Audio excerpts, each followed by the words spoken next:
I've been in the woods my entire life, and I started ginsenging as a little boy with my grandfather. So I know what's supposed to be in these woods and when something is out of place. I was excited about heading out into the woods this particular day because the previous 7 days we had been having these torrential rainstorms. That's when I noticed this set of boulders that had been in place for over 20 years had washed away. We're talking about 15, 16 large boulders that have washed downhill. Looking up in that direction, I realized there's a freaking plateau up there. Again, like I told you, I've been in these same woods my entire life. I've seen those boulders over and over again. I just didn't know what was behind them. Venturing uphill into that area, instantly, you can tell something is off. The first thing I notice is that there are rocks in trees. Not one or two small rocks either. We're talking about many boulders positioned in trees. And the rest of the tree branches completely stripped off a tree, only leaving these small portions of branches where these gigantic boulders are smashed down inside of. Then looking around, I realized that the trees with boulders create this gigantic circle, and then the rest of the trees behind them have been cleared out for about 8 feet. Essentially, just leaving a gigantic circle in the woods with broken trees and boulders on top of them. Imagine the scene. I'm standing there, partially in amazement, with a little bit of fear inside of me, saying, this couldn't have been nobody. I mean, absolutely nobody but the woodsman. Woodsman is the name that my grandfather used to use, but y'all call them Bigfoots. And looking back on it, that area probably was some kind of sacred ground for them. But I decided to root around a bit. Remember, I'm out there ginsenging. And I start to find some of the largest ginseng roots I've ever found in my life.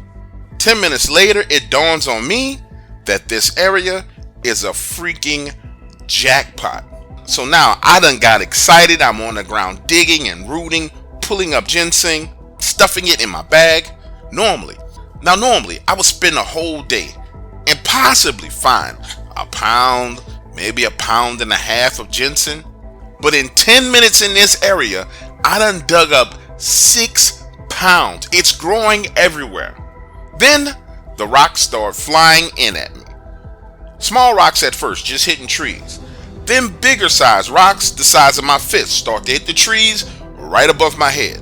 Right then and there, I realized, okay, it's probably time for me to get the hell out of here.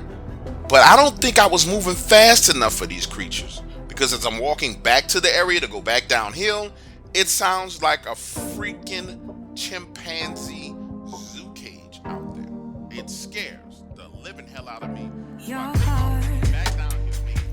Okay, now you know Dark Waters is not about to give it all away for free. Want the rest of this story? Go to IamDarkWaters.com and become a member today. Only $4.99 per month gives you access to his library of true horror stories. Become a member today. Only $4.99 per month gives you access to his library of true horror stories. Become a member today.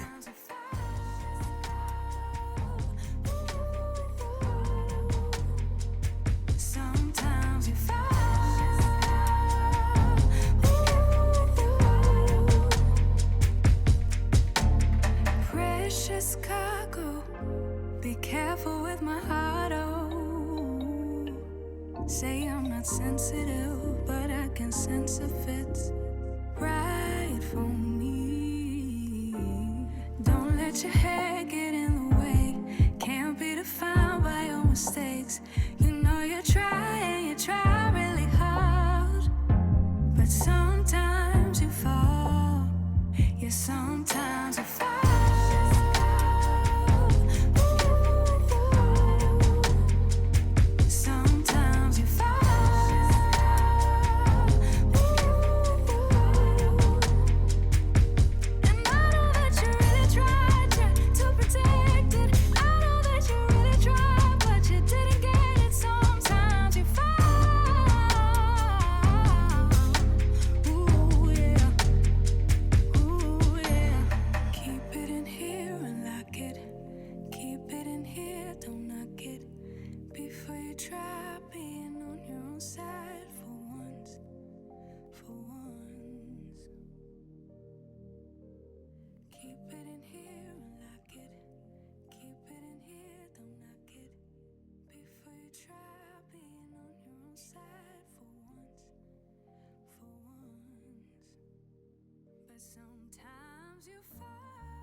Sometimes